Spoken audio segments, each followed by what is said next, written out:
Assalomu alaykum barchaga. Farg'ona viloyati Dang'ara tumaniga kelganmiz. Havaskorlar ligasi turnirining hal qiluvchi o'yinlari bugun 3-o'rin va final uchrashuvlari o'tkaziladi. Bu yerdagi atmosfera, bu yerdagi vibe uncha joydan topa olmaysiz. Shuning uchun biz hamkasbim Xayrullo Hamidov bilan birgalikda Dang'araga keldik.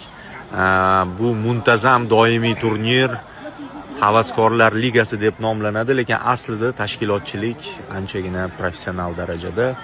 Hammasi yo'lga qo'yilgan, tribunalar, muxlislar to'ldirib o'tirishibdi, performanslar, professional hakamlar, xullas maza qilib futbol ko'radigan sharoit.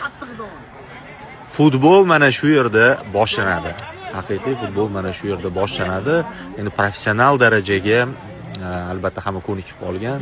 Buni vibe'ini yetkazadi.